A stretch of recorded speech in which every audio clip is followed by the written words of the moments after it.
സത്യത്തിൽ ഈ 21-ാം നൂറ്റാണ്ടിലും മത കാർഡ് ഇറക്കി രാജ്യാന്തര ബന്ധങ്ങൾ ഉണ്ടാക്കുന്ന പാകിസ്ഥാൻ, തുർക്കി, സൗദി അറേബ്യ എന്നീ ഇസ്ലാമിക രാജ്യങ്ങൾ ഇപ്പോഴും 7-ാം നൂറ്റാണ്ടിലാണ് ജീവിക്കുന്നത് എന്ന് തോന്നുന്നു. ഈ കരാറിനെ കുറിച്ച് പുറത്തിറങ്ങിയ സംയുക്ത പ്രസ്താവനയിൽ പോലും കരാറ് ഇസ്ലാമിക ബന്ധങ്ങളെ അടിസ്ഥാനമാക്കിയുള്ളതാണെന്ന് പറയുന്നത് കാണാവുന്നതാണ്.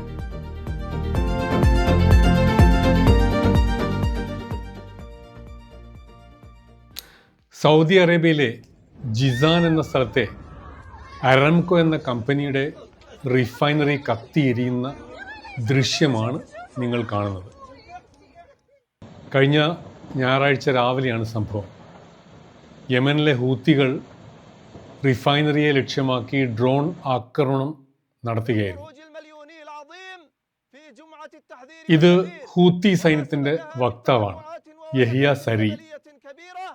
സൗദിയിലെ റിഫൈനറിയെ ആക്രമിച്ചതിൻ്റെ ഉത്തരവാദിത്വം ഏറ്റെടുത്തുകൊണ്ട് യഹിയ സരി പറയുന്നത് ശത്രുവിൻ്റെ പക്ഷം ചേർന്നുകൊണ്ട് സൗദി അറേബ്യ മുസ്ലിങ്ങളെ വഞ്ചിച്ചു എന്നാണ്.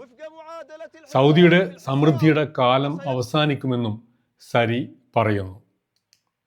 ജിസാനിലെ സൗദി റിഫൈനറിക്ക് മേൽ ഹൂത്തികൾ നടത്തിയ ഡ്രോൺ ആക്രമണത്തിന് 48 മണിക്കൂർ മുമ്പ് നടന്ന ചരിത്രപരമായ ഒരു സംഭവമാണ് ഈ കാണുന്നത്. സൗദി കിരീടാവകാശി മുഹമ്മദ് ബിൻ സൽമാൻ, തുർക്കി president Recep Tayyip Erdogan, Pakistan പ്രധാനമന്ത്രി ഷഹബാസ് ഷെരീഫ് എന്നിവർ മക്കയിലൊരു പ്രധാന ഉടമ്പടി ഒപ്പിടുന്ന ചടങ്ങാണിത്. 3 രാജ്യങ്ങളിൽ ഏതെങ്കിലും ഒന്നിനെതിരായ സായുധ ആക്രമണം 3 രാജ്യങ്ങൾക്കുമെതിരായ ആക്രമണമായി കണക്കാക്കുമെന്ന് വ്യക്തമാക്കുന്ന ഒരു കരാറിൽ ഒപ്പുവെക്കുകയാണ് 3 മുസ്ലിം രാജ്യങ്ങളിലെയും നേതാക്കൾ.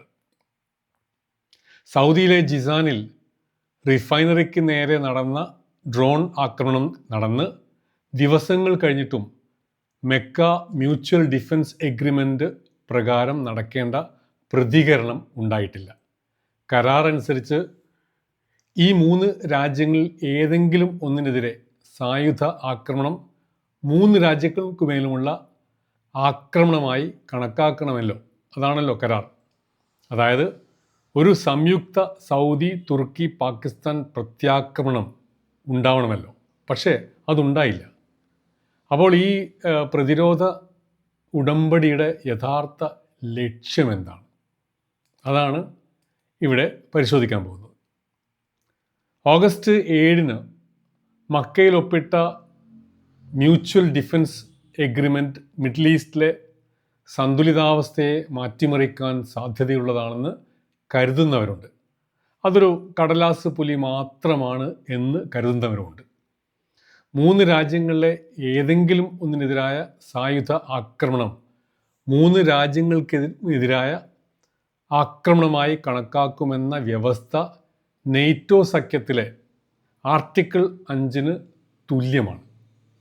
ഈ മക്ക കരാറിനെ ഇസ്ലാമിക നെയ്റ്റോ എന്ന് പലരും വിശേഷിപ്പിക്കുന്നത് അതുകൊണ്ടാണ്. ഒരു സുന്നി ഇസ്ലാമിക നെയ്റ്റോ എന്ന് പറയുന്നതാകും കുറെ കൂടി ശരി. കാരണം ഇതിൽ ഇപ്പോൾ ഒപ്പിട്ട 3 രാജ്യങ്ങളും സുന്നി രാജ്യങ്ങളാണ്. ഭാവിയിൽ വന്നേക്കാവുന്ന മറ്റൊരു രാജ്യം ഈജിപ്താണ്. അതും ഒരു സുന്നി രാജ്യമാണ്. സൗദി അറേബ്യയ്ക്ക് മേലെ ഒരു പാകിസ്ഥാൻ ആണവ സംരക്ഷണ കവചം ആയും ഈ കരാറിനെ കാണുന്നവരുണ്ട്. കാരണം ആണവായുധ ശേഷിയുള്ള ഏക മുസ്ലിം രാജ്യം പാകിസ്ഥാനാണല്ലോ. കരാറിൻ്റെ പൂർണ്ണ ടെക്സ്റ്റ് ഇതുവരെ പുറത്തു വിട്ടിട്ടില്ല. ഒരു സംയുക്ത പ്രസ്താവന മാത്രമാണ് ഇപ്പോൾ ഇതിനെക്കുറിച്ച് ലഭ്യമായിട്ടുള്ളത്. ആക്രമണങ്ങൾക്കെതിരായ സംയുക്ത പ്രതിരോധ ശേഷി ശക്തിപ്പെടുത്തുകയാണ് കരാറിൻ്റെ ലക്ഷ്യമെന്നാണ് അതിൽ പറയുന്നത്. തുർക്കി വിദേശകാര്യമന്ത്രി ഹാക്കൻ ഫിദാൻ ഇതിനെക്കുറിച്ച് കുറച്ചുകൂടി വിശദീകരണം നൽകിയിട്ടുണ്ട്. ഒരു മന്ത്രിതല സമിതിയും അതുപോലെ സൗദി അറേബ്യയിൽ ഒരു സ്ഥിരം സെക്രട്ടേറിയറ്റും സ്ഥാപിക്കുമെന്ന് അദ്ദേഹം പറഞ്ഞിട്ടുണ്ട്. അതായത് നെയ്റ്റോയെ പോലെയുള്ള ഒരു സംവിധാനമാണ് മക്ക ഉടമ്പടി കൊണ്ട് ഉദ്ദേശിക്കുന്നത് എന്നാണ് സൂചന. ഇതൊക്കെ ആണെങ്കിലും എന്തുകൊണ്ടാണ് ഇറാൻ്റെ പ്രോക്സിയായ ഹൂത്തികൾ സൗദിയിലെ ജിസാൻ എന്ന സ്ഥലത്തെ റിഫൈനറി ആക്രമിച്ചപ്പോൾ ഉടമ്പടിയിൽ ഒപ്പിട്ട പാകിസ്ഥാനും തുർക്കിയും പ്രതികരിക്കാതിരുന്നത്? ഈ ചോദ്യം നയിക്കുക മറ്റൊരു യാഥാർത്ഥ്യത്തിലേക്കാണ്. നിരന്തരമായി ഷിയ ഇറാൻ്റെയും അതിൻ്റെ പ്രോക്സിയായ ഷിയ ഹൂത്തികളുടെയും ആക്രമണത്തിന് വിധേയമായിക്കൊണ്ടിരിക്കുന്ന സൗദി എന്ന സുന്നി രാജ്യത്തിന് നെയ്റ്റോക്ക് തുല്യമായ ഒരു സംരക്ഷണ കവചം ഒരുക്കുക എന്നതല്ല ഈ ഉടമ്പടിയുടെ പ്രധാന ലക്ഷ്യം. അതിനപ്പുറമുള്ള ചില കണക്കുകൂട്ടലുകളും ഈ ഉടമ്പടിയുടെ പിന്നിലുണ്ട്. അതെന്താണെന്ന് നോക്കാം. അതിനു മുമ്പ് ഒരു 11 മാസം പിറകിലേക്ക് പോകേണ്ടതുണ്ട്. സമാനമായൊരു ഒപ്പുവെക്കൽ ചടങ്ങ് 2025 സെപ്റ്റംബർ 17 സൗദി അറേബ്യയുടെ തലസ്ഥാനമായ റിയാദിൽ നടന്നിരുന്നു. അന്ന് സൗദിയും പാകിസ്ഥാനും തമ്മിൽ ഒപ്പുവെച്ച പ്രതിരോധ കരാറിൽ പറഞ്ഞത് ഒരു രാജ്യത്തെ ആക്രമിച്ചാൽ മറ്റേ രാജ്യം അതിനെ പ്രതിരോധിക്കാൻ ബാധ്യസ്ഥമാണ് എന്നാണ്. പക്ഷേ അങ്ങനെയൊന്നും ഉണ്ടായില്ല. 2025 ഫെബ്രുവരി 28 അമേരിക്കയും ഇസ്രായേലും ഇറാനെതിരെ സംയുക്ത വ്യോമാക്രമണങ്ങൾ ആരംഭിച്ചത്. അതിനെ തുടർന്ന് സൗദി അടക്കമുള്ള ഗൾഫ് രാജ്യങ്ങളിലേക്ക് ഇറാൻ നിരന്തരം മിസൈലുകളും ഡ്രോണുകളും അയച്ചു. പാകിസ്ഥാൻ ഒന്നും ചെയ്തില്ല എന്ന് മാത്രമല്ല, ഇറാനും അമേരിക്കയ്ക്കും ഇടയിൽ ഒരു മധ്യവർത്തിയായി പ്രവർത്തിക്കുകയും ചെയ്തു. പക്ഷേ കുറ്റം പറയരുതല്ലോ. മെയ് മാസത്തിൽ പാകിസ്ഥാൻ ഏകദേശം 8000 സൈനികരെയും 16ഓളം വിമാനങ്ങളെയും 2 ഡ്രോൺ സ്ക്വാഡ്രണുകളെയും ചൈന നിർമ്മിച്ച മിസൈൽ പ്രതിരോധ സംവിധാനത്തെയും സൗദിയിലേക്ക് അയച്ചിരുന്നു. അതൊരു വാസ്തവമാണ്. അതായത് ഇറാൻ അമേരിക്ക വെടിനിർത്തൽ പ്രഖ്യാപിച്ചതിന് ശേഷം. അതാണ് ഏപ്രിൽ 8 വെടിനിർത്തൽ പ്രഖ്യാപിച്ചത്. മെയ് മാസത്തിലാണ് ഈ പാകിസ്ഥാൻ സൈന്യത്തെ അയക്കുന്നത്. എന്ന് വെച്ചാൽ മൊത്തം ഒരു ഷോ മാത്രമാണ് എന്ന് ചുരുക്കം. സൗദിയിലെ എണ്ണ ശുദ്ധീകരണ ശാലകളെയും അതുപോലെ തന്നെ പ്രിൻസ് സുൽത്താൻ എയർ ബേസിൽ നിലയുറപ്പിച്ചിരുന്ന അമേരിക്കൻ വിമാനങ്ങളെയും ലക്ഷ്യമിട്ട് അന്ന് ഇറാൻ ആക്രമണങ്ങൾ നടത്തിയിരുന്നു. 2 സൗദി പൗരന്മാർ കൊല്ലപ്പെടുകയും ചെയ്തു. എന്നിട്ടും പാകിസ്ഥാൻ സൗദിയുടെ രക്ഷയ്ക്ക് വേണ്ടി പ്രവർത്തിച്ചില്ല എന്നതാണ് സത്യം.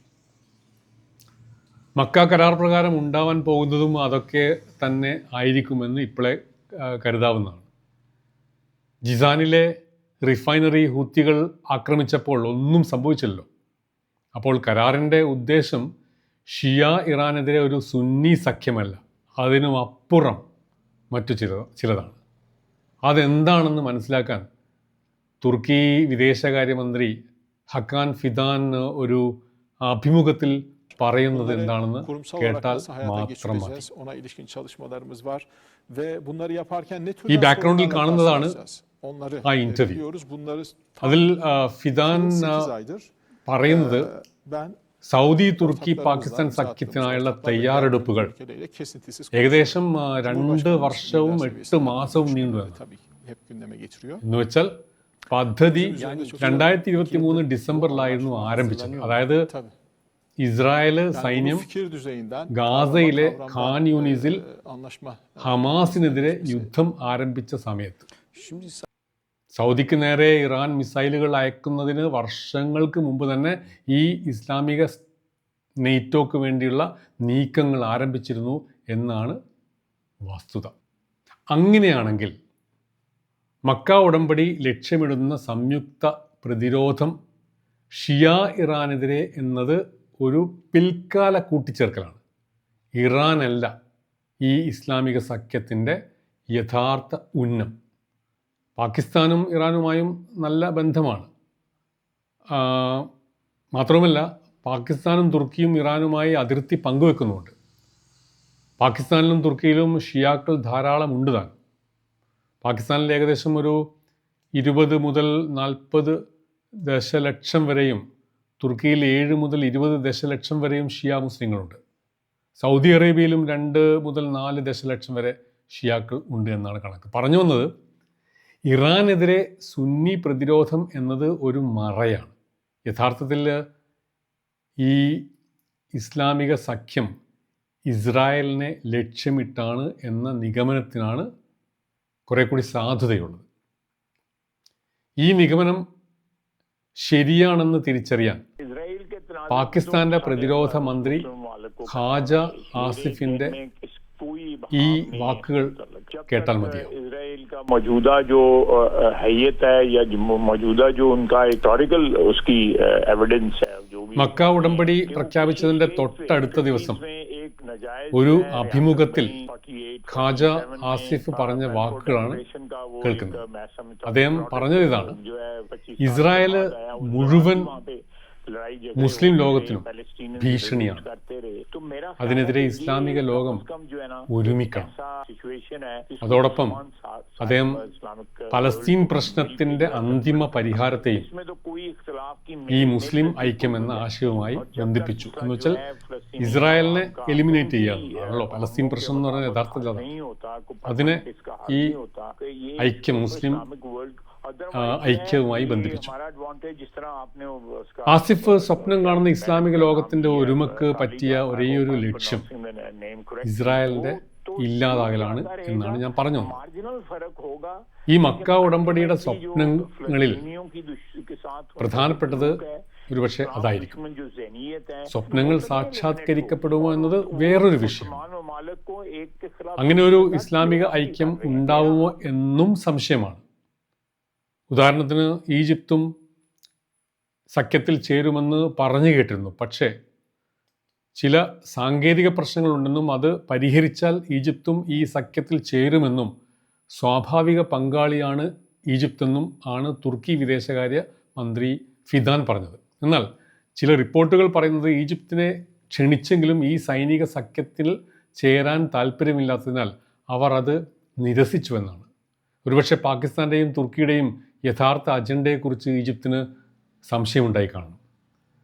പഴയ ഇസ്ലാമിക ഓട്ടോമൻ ഖിലാഫത്ത് സാമ്രാജ്യത്തിൻ്റെ കാലഘട്ടത്തിലേക്ക് തിരിച്ചു പോകാനുള്ള തുർക്കിയുടെ അഭിലാഷങ്ങളുടെ ഭാഗമാണ് ഈ മക്ക കരാറെന്ന് കരുതുന്നവരുമുണ്ട്.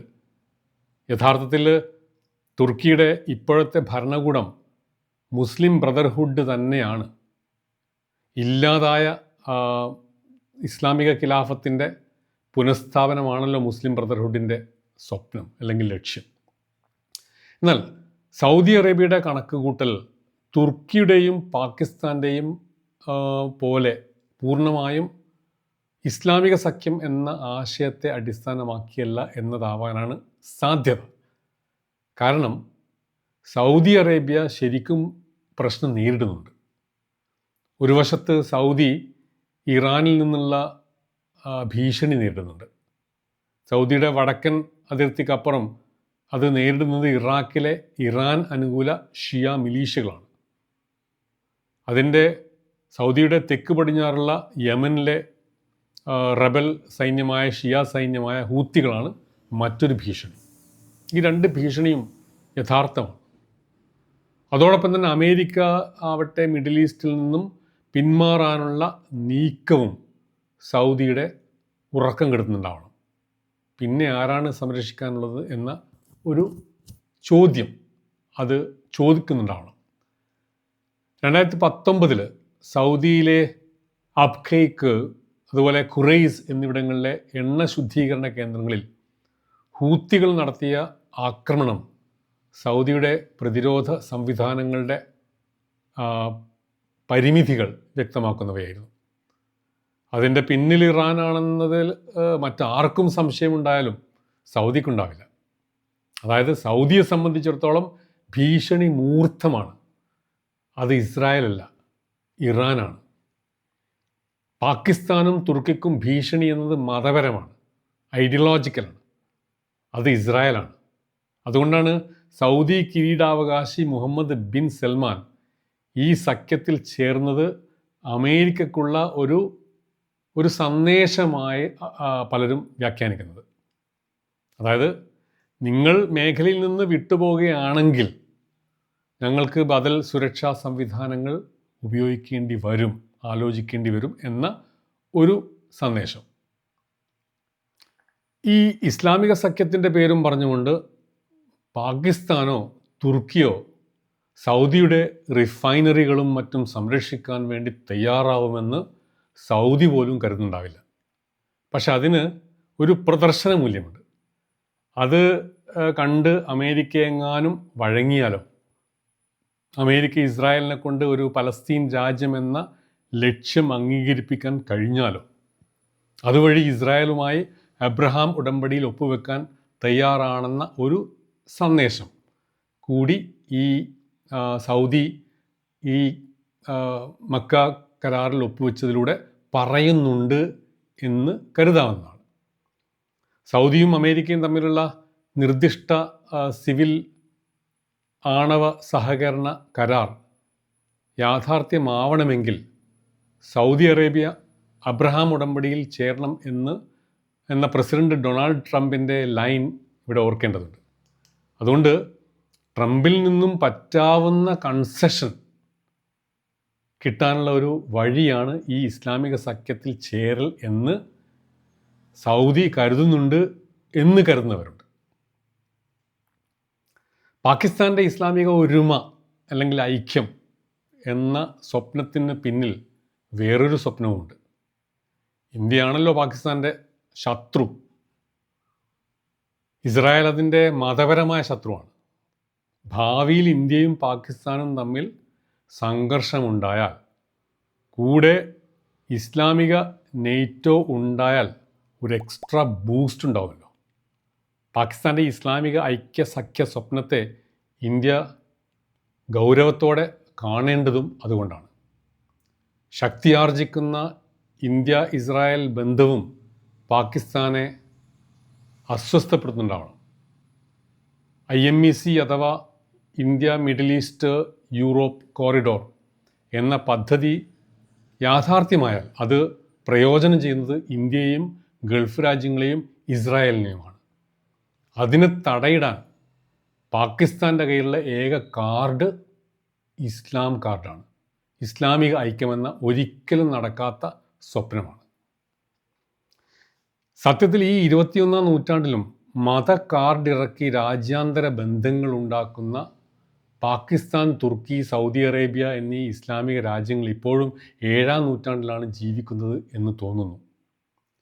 ഈ കരാറിനെക്കുറിച്ച് പുറത്തിറങ്ങിയ സംയുക്ത പ്രസ്താവനയിൽ പോലും കരാറ് ഇസ്ലാമിക ബന്ധങ്ങളെ അടിസ്ഥാനമാക്കിയുള്ളതാണെന്ന് പറയുന്നത് കാണാവുന്നതാണ്.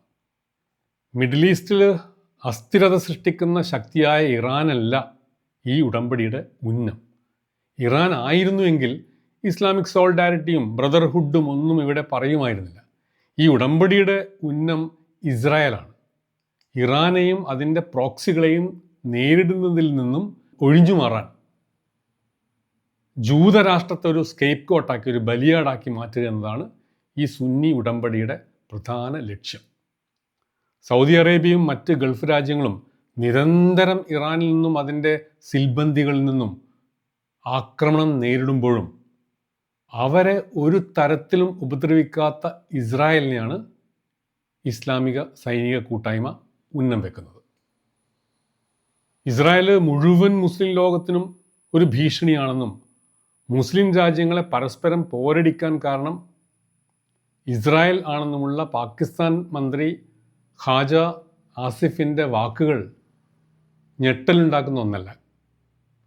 മുസ്ലിം രാഷ്ട്രങ്ങൾക്കെതിരെ ഇറാനിൽ നിന്നുണ്ടാകുന്ന ആക്രമണങ്ങൾക്ക് പിന്നിൽ ഇസ്രായേൽ ആണെന്ന് അദ്ദേഹം തുറന്നു പറഞ്ഞില്ല എന്നേ ഉള്ളൂ. അതാണ് ഉള്ളിലിരിപ്പ്. പാകിസ്ഥാൻ പ്രതിരോധ മന്ത്രി ഖാജ ആസിഫ് വിഭാവനം ചെയ്യുന്ന ഒരു ഏകീകൃത ഇസ്ലാമിക സൈനിക മുന്നണിയായി മക്ക ഉടമ്പടി മാറുമോ എന്ന് ഈ ഘട്ടത്തിൽ പറയാനാവില്ല. ആവാതിരിക്കാനാണ് സാധ്യത. എന്നാൽ അങ്ങനെ ഒരു സൈനിക മുന്നണി ഉണ്ടായാൽ അത് ഇസ്രായേലിന് മാത്രമല്ല ഇന്ത്യക്കും ഒരു ഭീഷണിയാണ്. ഈ ഇസ്ലാമിക സൈനിക കൂട്ടായ്മയുടെ മറവിൽ ഇന്ത്യക്കെതിരെ ഇപ്പോൾ നടത്തുന്ന ഭീകരവാദ ആക്രമണങ്ങൾ കൂടുതൽ ശക്തിപ്പെടുത്താനാണ് പാകിസ്ഥാൻ ശ്രമിക്കുക എന്ന് നമുക്ക് ഊഹിക്കാവുന്നേ ഉള്ളൂ. ഈ ഇസ്ലാമിക സഖ്യത്തിൻ്റെ ഒരു കൗണ്ടർ വെയ്റ്റായി ഇന്ത്യ ഇസ്രായേൽ ബന്ധം കൂടുതൽ ശക്തമാവും എന്നതിൽ സംശയമില്ല. ഒരുപക്ഷെ ഈ മക്ക പാക്റ്റിൻ്റെ ഒരു പോസിറ്റീവ് ഇമ്പാക്റ്റ് എന്നത് ഈ ഇന്ത്യ ഇസ്രായേൽ ബന്ധം കുറേ കൂടി കൂടുതൽ ശക്തിപ്പെടും എന്നതാണ്.